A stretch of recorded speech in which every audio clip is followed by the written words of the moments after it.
like we said earlier, D Davis is gone. I think it's going to be okay. D Davis is gone. And it seems like TJ Finley is really starting to gear up and get some momentum to potentially run away with this thing. Am I being too hasty with that projection? Maybe a little bit, but I think TJ Finley's got a better chance to claim this job than I think some people think, just because he's a guy that has the experience, and now you have nobody on this roster besides him that has even been on the roster before, right? D. Davis didn't play any, but at least he was around for a year. He was around, yeah, right. Yeah. I think Finley's been number one in all of the drills. That's not surprising. It is early. I think he is really making a concerted effort to improve his accuracy and, be a more vocal leader on this team now he's kind of settled in. We'll see how it goes. I think it's too early to tell what you've got in Holden Geriner. I mean, it's just like, where these guys fall in the pecking order in drills. Like you can say this with Zach Calzada as well. They're throwing because Auburn doesn't have a whole lot of depth at wide receiver. You're throwing to a lot of walk-ons. And you're throwing so it's like, it's harder to kind of get a better get. Whereas TJ, when we see him, he's getting a lot of with the number ones. And of course, there's a lot more going on, behind the scenes when we're not out there. I wrote about Robby Ashford. I like Robby Ashford's arm a lot. Now, here's the thing. Robby Ashford played 2 years at Oregon and was not on the field at any. Like, we don't know, arm talent's great. And like TJ Finley is a great example. Awesome arm talent. But so much quarterback playing comes down to what happens after the snap, reading, reacting, pocket awareness, and all that. We just don't know what Robby Ashford looks like at the college level yet. This is what this time's kind of figuring out. But man, that dude put some zip on the ball. Like he throws it with a lot of velocity. I like he was neck and neck in a lot of these like accuracy drills and like rollout drills that we saw with him and Finley.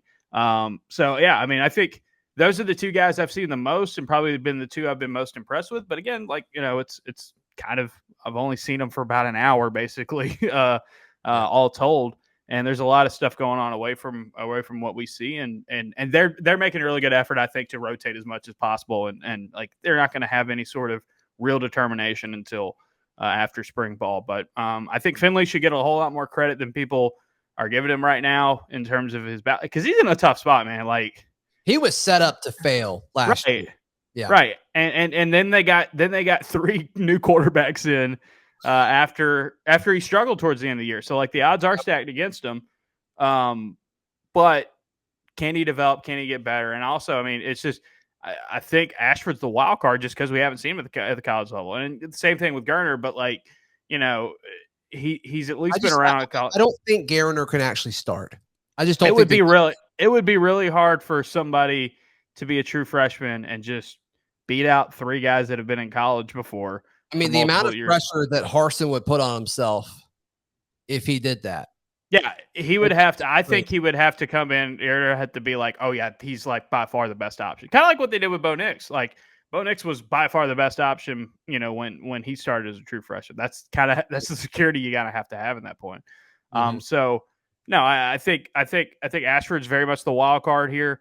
And I think anybody ruling out TJ Finley should pump the brakes. Just a lot of ball game between now and any sort of decision they make at the quarterback spot. And he's a guy that is getting a lot of good quality reps. Yeah. And my apologies to Robby Ashford. I mean, when that happened, I thought it was just kind of an excuse to get somebody that was kind of from the state back because he wanted to move back or whatever. And they wanted another, quarterback on the roster. But I think he deserves a legitimate look. He definitely does. What I initially expected. My apologies to him.